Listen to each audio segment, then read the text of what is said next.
So hey everyone, back to my channel. আমি শুভশ্রী, তোমরা দেখছো SM লাইফস্টাইল ব্লগ। এই দেখো, আমি এখন বেরিয়েছি 50 টাকা নিয়ে দোকানে বেরিয়েছি।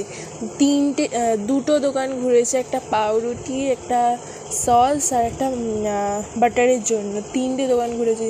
3টে দোকান খুঁজে না পাওয়ার পর আমার রাস্তায় যেতে হয়েছে। এই যেই দোকানে এসেছিলাম, এই দোকানে এসে সস আর বাটারটা কোনো রকমে পেয়েছি, বাট পাইনি, ওই পাউরুটিটা পাইনি। পাউরুটি আনতে আমাকে ড্রেস চেঞ্জ করে আমাকে বেরোতে হয়। তো আমি বাড়ি দুইবার করে এসেছি ওর দোকানে। তো এখন আবার রেডি হতে হয়েছিল। রেডি হয়ে মার কাছ থেকে প্রায় 20 টাকা মতো নিয়ে, মানে খুচরো কয়েকটা 20 টাকা নিয়ে, দেন 9:13 বাজে রেডি হয়ে তাড়াতাড়ি করে ঝটপট বেরিয়ে গেছি। আমি 2 কি 3 মিনিটের মধ্যে রেডি হয়েছি, ঠিক আছে। তো একটা কিছু খাবার খাওয়ার জন্য কত স্যাক্রিফাইস করতে হয় জীবনে। একটা কিছু খাবার না, মানে একটা কিছু করতে হলে জীবনে কত স্যাক্রিফাইস করতে হয়, তাই না? এই যে পাউরুটিও পেয়ে গেছি। পাউরুটিটার দাম 10 টাকা ছিল। আমি ফাটাফাট সেই দোকান থেকে নিই।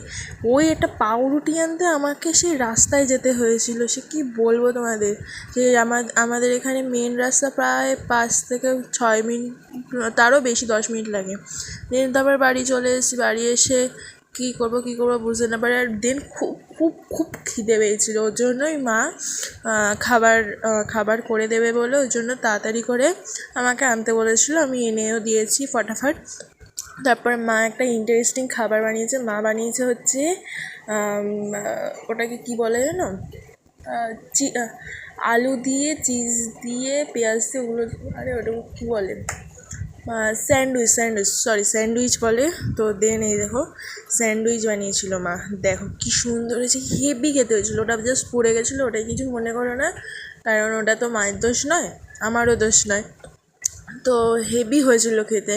একবার তোমাদের সামনে দেখাবো, মানে কিভাবে বানিয়েছিল মা। এখানে তো মনে হচ্ছে আলু, পেঁয়াজ আর টমেটো দিয়ে একটু কষা কষা মতন টাইপের করে, তারপর ওপর দিয়ে চিজ দিয়েছিল আর নিচ দিয়ে বাটার দিয়েছিল।